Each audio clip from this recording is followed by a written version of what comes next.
Kitchen and কুকিংয়ে সবাইকে স্বাগত জানিয়ে আজকে চলে এসেছি ভাঙান মাছের রেসিপি নিয়ে। তো প্রথমেই ভাঙান মাছগুলো ভালোভাবে ভেজে নিচ্ছি, আগে মাথাগুলো ভেজে তুলব।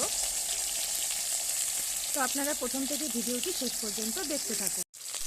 তো এই মাছগুলো আগে তুলে নেব, ওগুলো ভাজা হয়ে গেছে।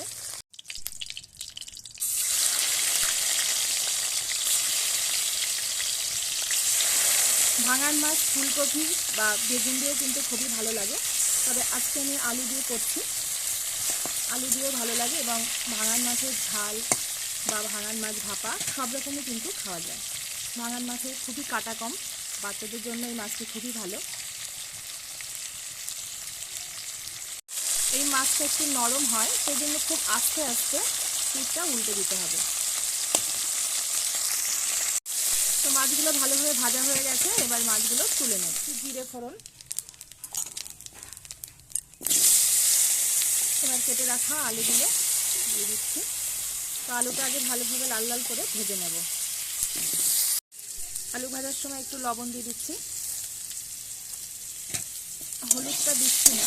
হলুদটা দিলে কিন্তু যেহেতু আলুটা আমি তুলে নেব না, তো হলুদটা পুড়ে গেলে খেতে কিন্তু ভালো লাগবে না। এর মধ্যে আমি কিছু মশলা দিয়ে দেবো, আর একটু লাল লাল করে আলুটা ভেজে নেব। আলুটা অলরেডি লাল লাল করে ভাজা হয়ে গেছে, দেখুন ভাজাটা খুব সুন্দর হয়ে গেছে। এবার এখানে বেটে রাখা কিছু মশলা দিয়ে দেবো।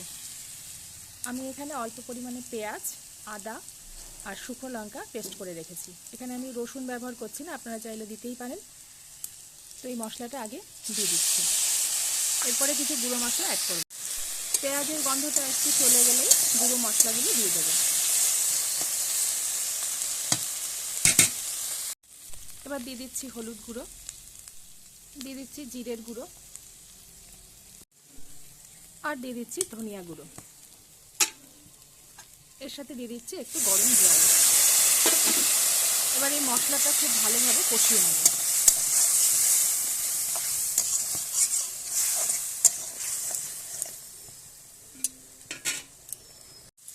তো জলটা সম্পূর্ণ শুকিয়ে গেছে, মশলাটাও ভালোভাবে কষে গেছে। এবার পাশ থেকে একটু সর্ষের তেল দিয়ে দেবো।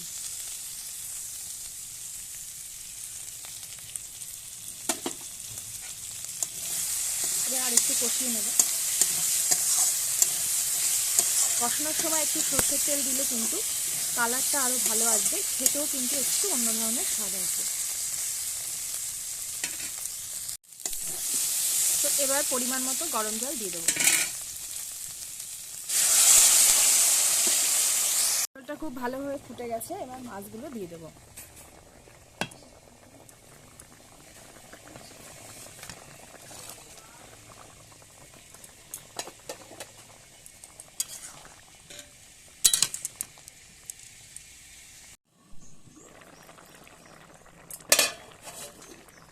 কত সুন্দরভাবে ফুটে গেছে। এবার দিয়ে দেব গরম মশলার গুঁড়ো।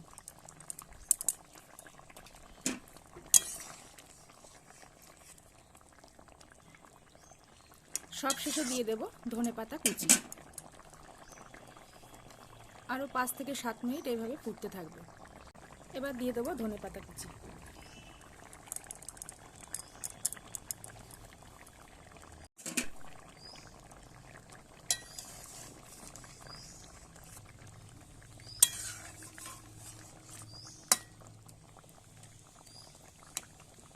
আরও 2 থেকে 3 মিনিট রেখেই নামিয়ে দেব। রান্নাটা সম্পূর্ণ রেডি, এবার নামিয়ে ফেলব। ঠিক এইভাবে রান্না করলেও কিন্তু মাছটা অসাধারণ খেতে লাগে। এছাড়া বিভিন্নভাবেই রান্নাটা করা যায়, তো এইভাবে প্রায় আপনারা বাড়িতে ট্রাই করতে পারেন। তো আজ এই পর্যন্তই, নমস্কার, আপনারা ভালো থাকবেন। নতুন ভিডিও নিয়ে আবার আসছি।